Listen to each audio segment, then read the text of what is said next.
Desde pequeno, eu sempre sonhei em conhecer o mundo. Enquanto crescia, me via folheando revistas de viagem e assistindo vídeos sobre culturas diferentes, como se cada página e cada imagem me levassem para longe daquela cidade pequena do interior do Paraná onde nasci.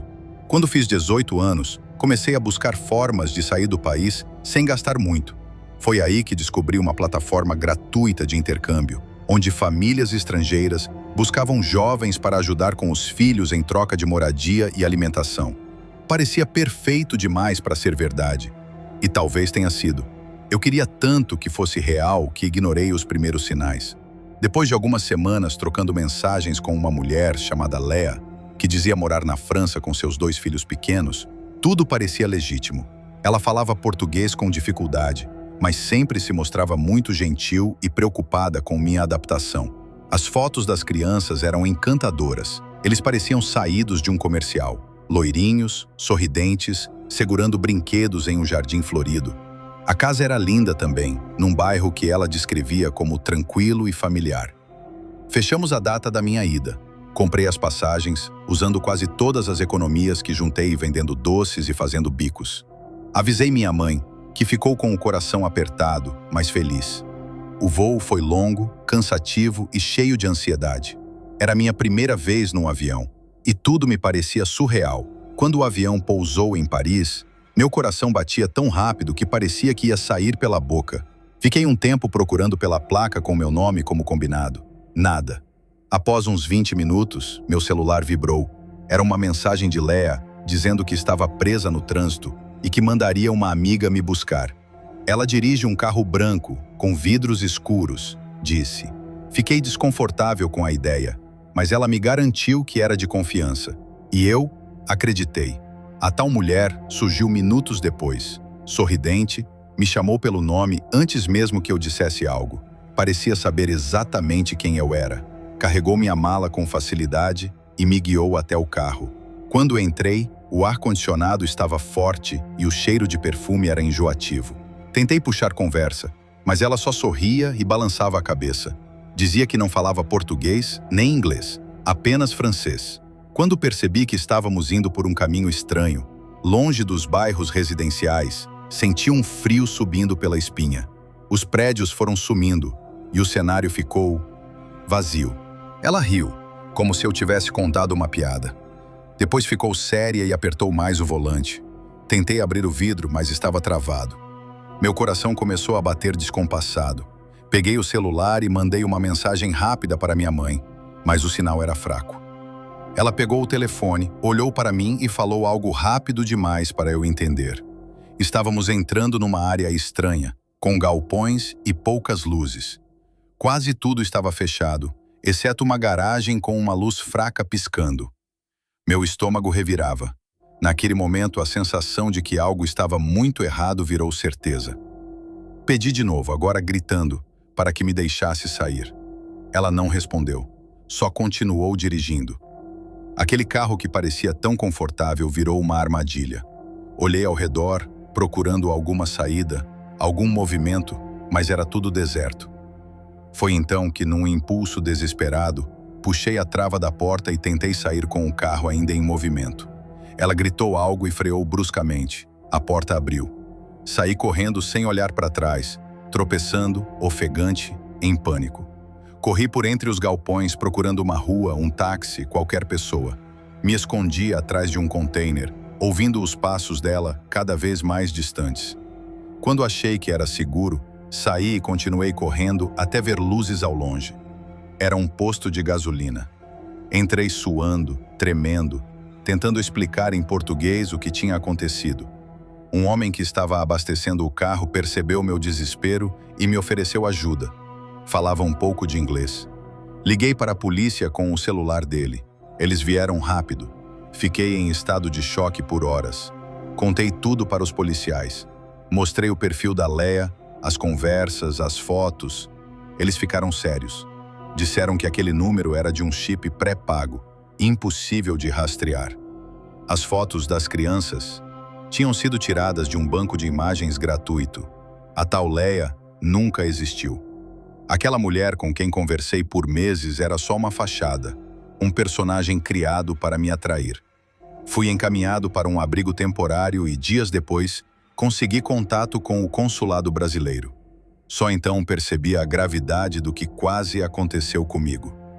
Os policiais disseram que eu provavelmente seria levado para uma rede de tráfico humano, que eu fui um dos poucos a conseguir escapar.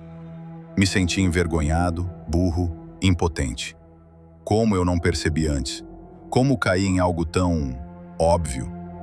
A verdade é que a carência, a vontade de viver algo maior e a ingenuidade andam de mãos dadas. E quando você menos espera, isso te joga no escuro. Voltei ao Brasil poucos dias depois, silencioso, transtornado. Ninguém da minha cidade sabia o que dizer, apenas me abraçavam. Durante semanas, acordei no meio da noite com pesadelos. Sempre voltava àquela estrada vazia, aos olhos da mulher pelo retrovisor. Às vezes sonhava que estava trancado em algum porão sem saber onde estava. Outras vezes que minha mãe recebia uma ligação dizendo que eu nunca tinha chegado. Fiquei com medo de confiar em qualquer pessoa. Mesmo no Brasil, evitava sair de casa. Só depois de muito tempo comecei a falar sobre o que aconteceu. Foi numa roda de amigos que finalmente consegui contar a história sem chorar.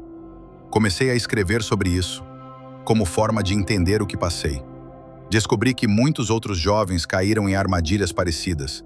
Alguns sumiram, outros foram resgatados tarde demais.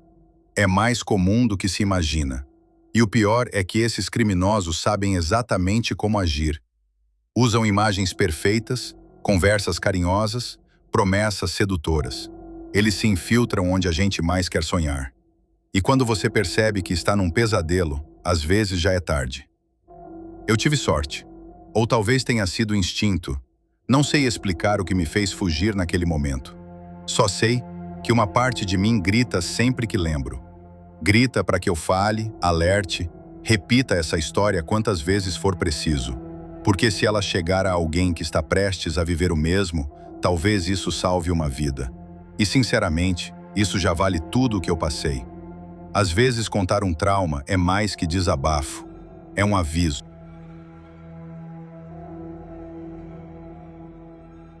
Quando decidi ser au pair nos Estados Unidos, eu estava em busca de aventura e aprendizado. Sempre fui apaixonada por crianças e por psicologia infantil. Então cuidar dos filhos de uma família americana parecia perfeito. Vim da Alemanha, de um vilarejo minúsculo, onde todos se conhecem pelo nome. Estar em outro continente era um salto gigantesco. No início, tudo correu bem. Me adaptei rápido, fiz amizade com outras au pairs e conheci uma garota americana, Jenny, que virou minha melhor amiga. Saíamos sempre juntas. As noites mais divertidas eram as de terça-feira, em um bar chamado Tap. Foi em uma dessas noites que conheci Seb. Ele era alto, sorridente e falava com um sotaque leve. Quando adivinhou que eu era alemã, fiquei surpresa. Quase ninguém acerta.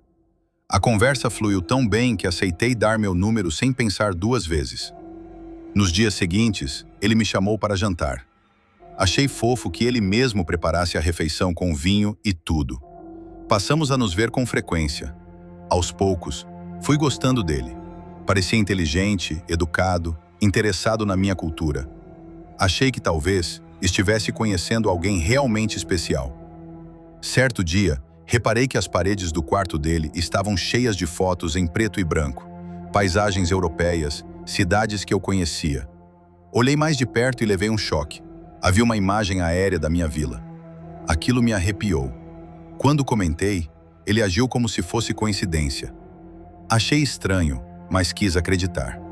A gente quer acreditar, não é? Ninguém quer imaginar que está se envolvendo com alguém perigoso.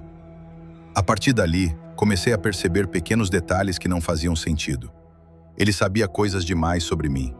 Num jantar, mencionou que eu era vegetariana. Nunca contei isso a ele. Quando perguntei como sabia, disse que viu num post antigo no meu Instagram. Comecei a me sentir observada. Mesmo assim, tentei ignorar.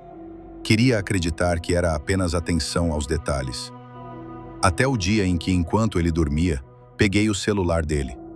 Sabia o código, ele nunca foi cuidadoso. O que encontrei lá me gelou o sangue. Havia uma pasta chamada Wife, com dezenas de prints meus. Stories, legendas, localização. até coisas que eu nem lembrava de ter postado. Naquele celular havia também uma foto da minha carteira de motorista, de quando perdi minha bolsa na primeira semana nos Estados Unidos. Ele usou isso para encontrar meu Instagram, saber onde eu morava, o que eu gostava, onde eu estudava. Tinha até um arquivo com traduções em inglês de frases que postei em alemão. E pior, uma nota com um cronograma detalhado dos meus hábitos semanais. Era como se minha vida inteira tivesse sido mapeada por ele antes mesmo de nos conhecermos. Tudo foi premeditado. Nada era coincidência. Saí do apartamento dele naquela madrugada sem fazer barulho. Estava tremendo, em choque, enojada. Bloqueei ele de todas as redes, mas não consegui dormir. Passei dias com medo, olhando pelas janelas, verificando se ele estava me seguindo. Tranquei todas as contas. Apaguei postagens antigas, criei lista de melhores amigos para os stories. Ele me mandou dezenas de mensagens perguntando por que eu sumi. Respondi apenas uma vez. Se tentar me procurar de novo, chama a polícia. E o bloqueei de novo. Só então comecei a entender o tamanho do perigo. A sensação de perseguição não passou. Toda vez que o celular vibrava, meu coração disparava. Toda vez que alguém olhava demais na rua, eu achava que era ele. Por semanas, vivi com a paranoia de que ele sabia onde eu morava. Afinal, tinha minha identidade. Era um medo constante e silencioso. Eu me sentia invadida, violada. Não apenas no corpo, mas na mente. Ele tinha planejado tudo com calma, paciência, precisão. E tudo o que eu fiz foi existir, postar fotos, ser eu. Ele transformou isso num mapa da minha vida. Não contei para minha família. Eles não entenderiam. E eu também não sabia como explicar sem parecer exagerada. Me sentia culpada, como se fosse minha responsabilidade. Como se eu tivesse deixado acontecer. Mas não deixei. Eu apenas fui pega por alguém que sabia manipular. Um predador. E isso é difícil de admitir. Ainda mais quando o predador tem rosto bonito e fala mansa. É assustador pensar que se eu não tivesse pego aquele celular, talvez eu estivesse ao lado dele até hoje, achando que era amor. Quando consegui um pouco de calma, voltei a ler tudo o que ele tinha no telefone. As mensagens de texto eram as piores. Ele escrevia sobre o que queria fazer comigo, com detalhes que não vou repetir. Era nojento, obsessivo, doentio. E o mais assustador, ele ainda me via como algo que poderia controlar. Um projeto, uma esposa perfeita, que ele construiria com base nos meus dados, meus gostos, minhas fotos. Ele queria me moldar. E eu só queria viver. Com o tempo, decidi que precisava sair dali. Meu contrato como au pair estava acabando e decidi voltar para a Alemanha mais cedo. Minhas últimas semanas foram tensas. Cada barulho, cada notificação, cada carro estacionado na rua me deixava em alerta. Não queria dar sinais de pânico, mas estava em modo de sobrevivência.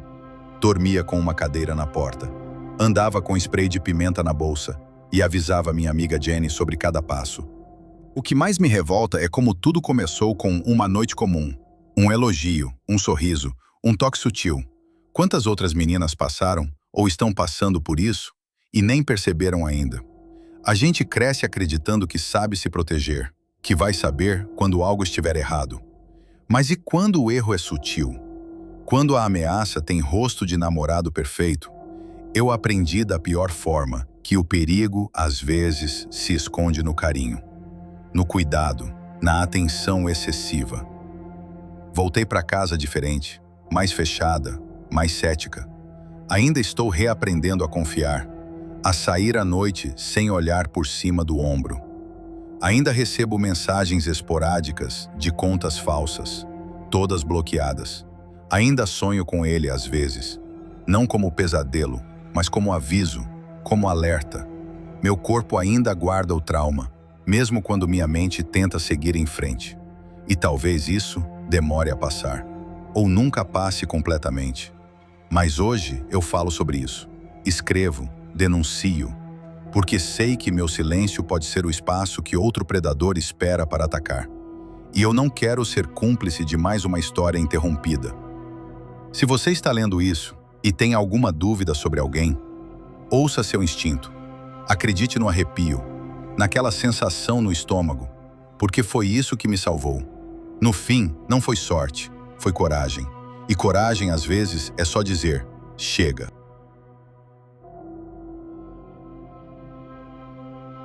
Tudo começou quando cheguei aos Estados Unidos para meu ano como au pair. Eu tinha 20 anos e vinha de uma pequena cidade do interior da França. Nunca tinha saído do país, muito menos cruzado um oceano. Meu inglês era básico, mas eu estava empolgado e disposto a aprender. Queria uma aventura, uma nova experiência para guardar para a vida toda. Fui designado para uma família chamada Joseph. Moravam num bairro bonito de classe média alta, com ruas tranquilas e casas com quintal. Quando cheguei, respirei aliviado. Parecia o lugar perfeito, mas logo percebi que estava enganado. Os Joseph tinham 2 filhos, Brock, de 12 anos, e Brandon, de 9. Brock era o típico garoto preguiçoso, que passava o dia no videogame e fazia piadinhas bobas. Às vezes era grosseiro, mas no fundo, inofensivo. Já Brandon era diferente. Desde o primeiro olhar, senti algo errado nele. Frio, direto, ele não demonstrava nem timidez, nem simpatia. Apenas me encarou por longos segundos e perguntou com um sorriso estranho: "Você é o empregado?" Ri sem graça e respondi que cuidaria dele e do irmão.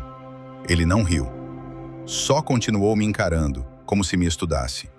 No início, achei que fosse apenas uma criança difícil. Seus pais me alertaram. Ele tem personalidade forte. Mas era mais que isso. Brandon mentia sem parar. Criava histórias horríveis com uma naturalidade assustadora. Disse uma vez à professora que o irmão tentou enforcá-lo. Contou ao vizinho que era trancado num armário pelos pais. Me disse, com olhos brilhando, que a au pair anterior fugiu por causa dele e nunca mais foi vista. Quando tentei repreendê-lo, ele simplesmente disse: "Não me diga o que fazer", e saiu andando calmo, como se não tivesse dito nada demais. Mesmo com o desconforto, segui fazendo o meu trabalho. Tentava ignorar o medo crescente que Brandon despertava em mim, até que certa noite, tudo mudou. Eu estava prestes a dormir quando puxei o lençol e vi dezenas de taxinhas espalhadas no colchão, todas viradas para cima. Congelei. O protetor do colchão estava cheio de pequenos furos. Se eu não tivesse notado, teria me deitado ali. Horas antes, eu o via espiando pela fresta da porta enquanto eu dobrava roupas. Achei que fosse só curiosidade. Agora não tinha tanta certeza. Fiquei apavorado. Pensei em contar aos pais, mas tive medo de ser mandado de volta para casa. Limpei tudo e fingi que nada aconteceu. Depois disso, o comportamento de Brandon piorou. Ele passou a me seguir pela casa. Espiava atrás das portas, pelas janelas, pelos vãos. Eu podia estar lendo, cozinhando ou apenas parado, me observando, sem piscar. Comecei a evitar ficar sozinho com ele. Passei a dormir com a porta trancada e a cômoda empurrada contra ela. Uma tarde, cuidando do jardim, senti um cheiro horrível vindo de um canto do quintal. Era algo podre, forte, impossível de ignorar. Notei a terra remexida e comecei a cavar com uma pá pequena. Tremi ao encontrar 3 coelhos mortos enterrados ali. Estavam mutilados, com cortes profundos nas patas e no pescoço. Um ainda tinha barbante enrolado nas patas traseiras. Saí correndo e chamei os pais. Eles questionaram Brandon com calma. Ele só disse: "Não sei de nada." E, como sempre, acreditaram. Depois disso, redobrei os cuidados. Trancava a porta todas as noites, empurrava móveis contra ela. Mas nem isso foi suficiente. Uma semana depois, acordei no meio da madrugada com a sensação de que algo estava errado. Quando abri os olhos, vi uma silhueta parada ao lado da cama. Era Brandon. Segurava algo nas mãos. Pisquei até perceber. Era uma faca. Gritei o mais alto que consegui. Quando os pais chegaram, ele já havia escondido a faca debaixo da cama. Disse que estava sonâmbulo. E, claro, acreditaram nele. Mesmo quando apontei o cabo da faca visível sob a cama, os Joseph me olharam com desconfiança. "Está exagerando", disse a mãe, irritada. O pai pegou a faca, mostrou a Brandon, que apenas sorriu e respondeu: "Nunca vi isso." E eles aceitaram. Me senti sozinho, impotente, preso num pesadelo que ninguém parecia ver. No dia seguinte, a mãe me chamou na sala. Disse que havia encontrado um colar de pérolas na minha mochila. Um colar que eu supostamente havia roubado. Eu fiquei sem reação. Nunca tinha visto aquele colar. Tentei me explicar, mas era inútil. Brandon, parado no corredor, assistia tudo com aquele sorrisinho cruel. Ele tinha colocado aquilo ali, mas eles não quiseram ouvir. Fui demitido na hora. No dia seguinte, estava de volta na França. A viagem foi longa e sufocante. Fui destruído por uma criança de 9 anos e ninguém acreditou em mim. Passei meses mergulhado na tristeza. Achei que nunca mais teria coragem de sair do país. Me sentia derrotado, um fracasso. Tive pesadelos por semanas. Em muitos, Brandon surgia com a faca na mão, sorrindo. Acordava suando, chorando, com culpa por algo que não fiz. Com o tempo, e ajuda de amigos e de terapia, comecei a me reerguer.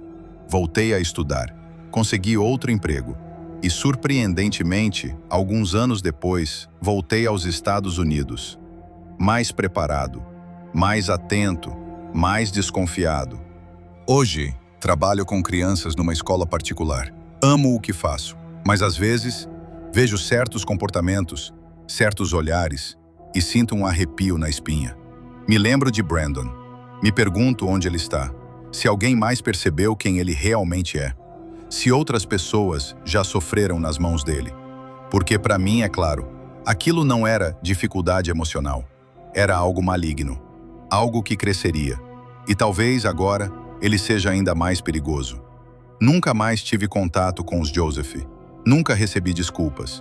Nunca soube o que aconteceu com a au pair anterior. Aqui, segundo Brandon, sumiu. Às vezes penso em investigar. Em tentar encontrar outras vítimas. Mas uma parte de mim tem medo. Medo de confirmar tudo o que suspeito. Medo de cruzar o caminho dele de novo. Porque sei que, se isso acontecer, ele vai me reconhecer. E vai sorrir, como sempre fazia. Contar isso não é fácil, mas é necessário. Muita gente romantiza o intercâmbio, o trabalho com crianças, sem pensar nos riscos. Sem imaginar que o perigo pode vir disfarçado de inocência. Que pode ter olhos grandes, um sorriso angelical e um vazio terrível por dentro. Falo, escrevo, grito, para que ninguém mais passe pelo que eu passei. Mesmo que digam, era só uma criança.